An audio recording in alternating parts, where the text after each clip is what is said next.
Welcome back, Broadway gymnasts. So, for today's lesson, we're going to be reviewing some of our body positions, and then we're going to do a little bit of a challenge with jumps. So, as always, we're going to go on ahead and get started with stretch. So, today's stretch is going to be pretty basic, since the jumps that we are going to be doing are not going to be too crazy. But as I always emphasize, it's important to stretch. So, we're going to go on ahead and go through that. So, I hope you guys are excited. Halloween is this week. I'm very excited. Already got one costume planned. And yeah.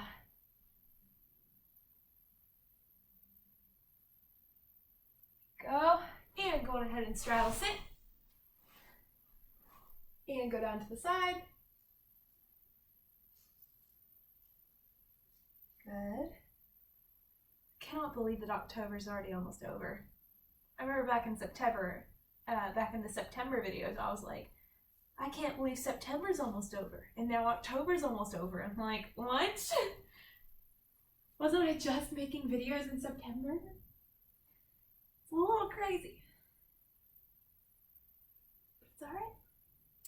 So going back to what we are going to be doing for today's video, so there are a couple of different basic body positions that we are going to review. The other day I was talking about some of the different arm positions that we do in gymnastics. So today we're going to see the different body positions that we can see in gymnastics that kind of encompass our entire body. So that's what we're going to focus on. There are about 4 of them, so that's going to be a quick kind of walkthrough. It's just going to be more review and being aware of what it is that they are, so that if a coach gives you a correction, you know more what it is that you're supposed to do with your body. And then we're going to go on to jumps. So for that challenge, I'll go on ahead and explain it now to save time for later. What we are going to be doing is a variety of different jumps on a line. So you can either make the line yourself, or you can say like a certain distance and just like keep track. Like what I generally do is I fold up a blanket, and that is my line, right? It's almost like a balance beam. So that's kind of what I use. But again, you can do anything else. And what I want you to do is, not only are you going to be jumping on the line, but one of the important things that I want you to remember is that for most jumps, you are not jumping for distance or going as far as you can. It is going as high as you can. So the challenge that I'm going to have you do is, each time that you do a series of jumps down the line, I want you to count how many you can do. And the goal is to get as many as you possibly can. Okay, so it's not to get down to the end of the line with as few jumps as possible. It's to get as many as you can. So you almost want to land right where you started every single time that you jump. Now, naturally, you're going to travel a little bit, but I want you to minimize that as much as possible. So that is going to be your challenge. So naturally, it's going to be easiest with the straight jumps. And then as we start doing the bigger jumps that require more of our jump force, for instance, like a tuck jump, right? We need to jump higher to have time to get our legs up and down. We're going to travel a little bit further. But it should be a test of our height and not our distance, right?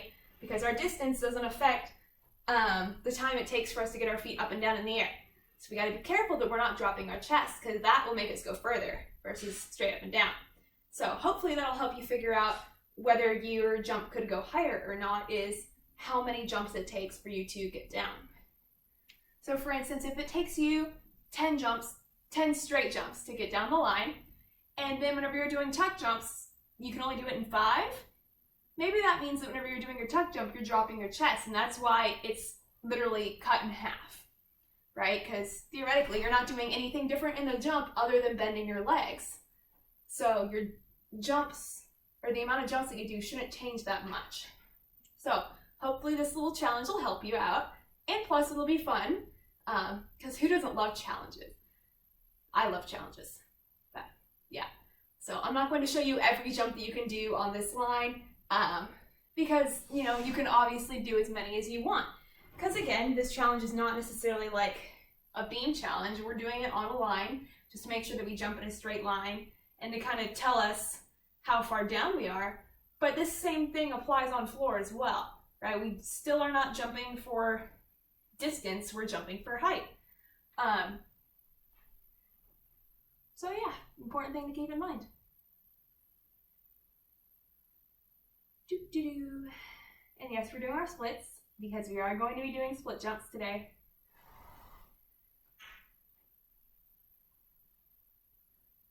Good.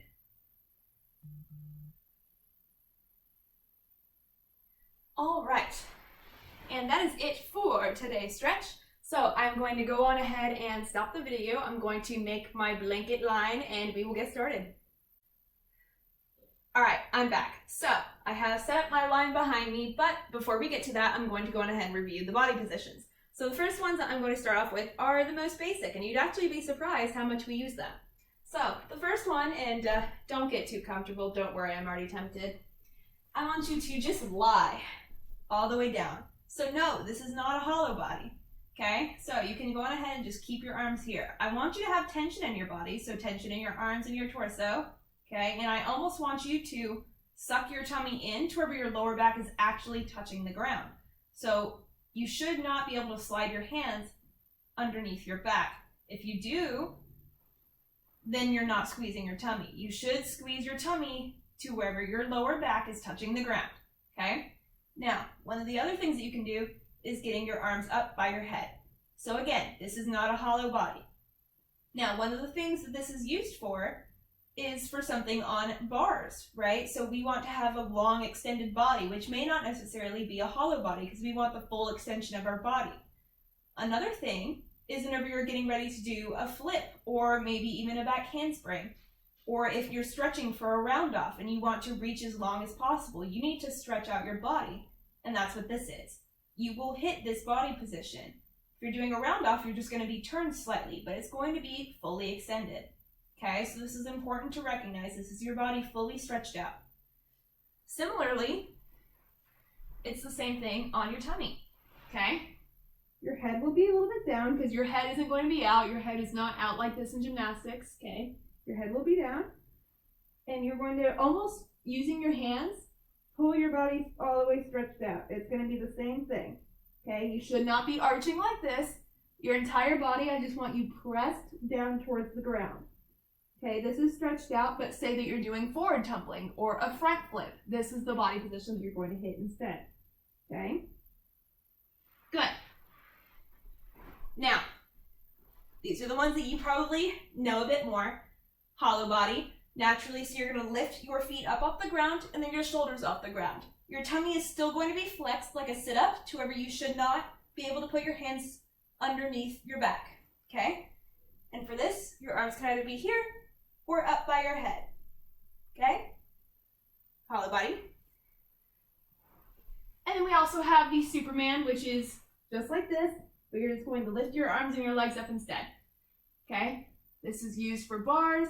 This can be used for other things, like if you're going to be stretching for a back handspring, something like that, right? Because you have what's called like a slight arch in a back handspring, right? Because you're having to bend over, but you don't want to arch because an arch is actually loose, okay? So those are the body positions that that we did review, apologies. And now I'm going to scoot my beam a little bit closer, just so you can actually see it. Well, not beam, it's a line.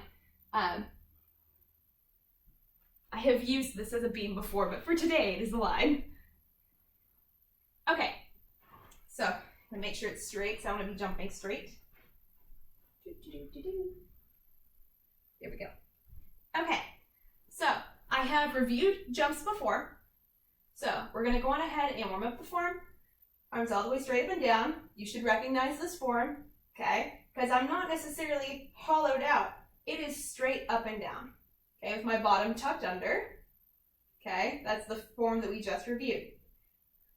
Plie, and straight jump. Now notice that I landed in pretty much the same spot.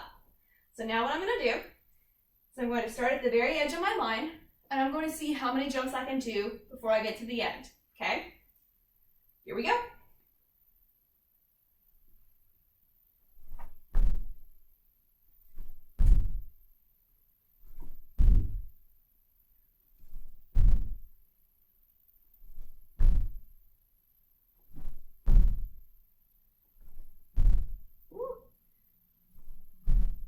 Okay, so I got 8.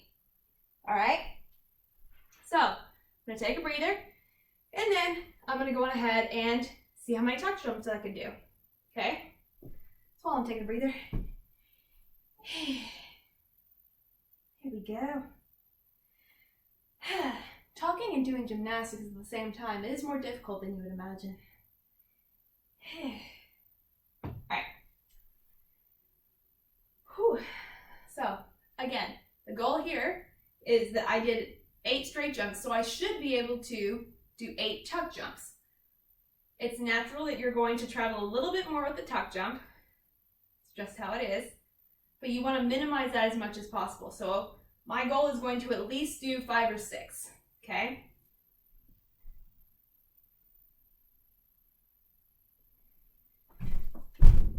Ooh, 1.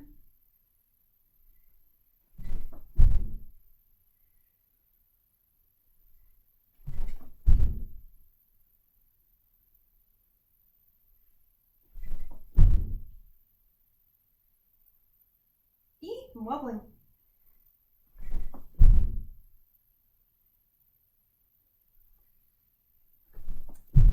Okay, so I got exactly 6, pretty much, okay? Whew. So, not bad, right? That's about what I thought, because you normally travel just a bit more with the tuck jump, mostly just because your body weight is bringing you slightly more forward. No matter how much you try, it's going to happen just a little bit. But yeah, if you get half or less, you're definitely leaning too far forward, okay? So, for instance, I did 8 straight jumps, so if I were to have gotten 4 or less tuck jumps, I definitely need to change something in the tuck jumps to get more in. Whew. Man, I need to do some running or something. My poor cardio. Okay, let's see. For the split jumps, I'm going to turn it at a bit of an angle, so that way I have more room for my legs. So I don't have to cut myself off because I'm going to hit something. And this will be the last jump that I demonstrate. Again, you can do a bunch more. You can do pike jumps, you can do wolf jumps, you can do straddle jumps. There's probably a whole bunch of other jumps that you could do. But I'm just going to do these 3 for now, just to kind of show you. So, same thing with the split jump. I should be landing with my legs closed. So I should not be landing one leg and then the other. Try your best not to take any steps, because that's also going to be part of the game. So if you take a step, I don't want you to take a step backwards. Okay, you took a step, that's where you've got on the beam. Now you only have this much space to work with, so gotta go with it, okay? So, here we go.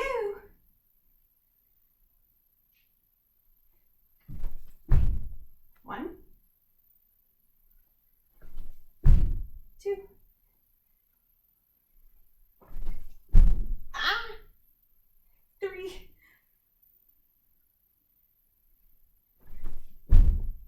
4. I'm bunching up the blanket, that's why I'm slipping.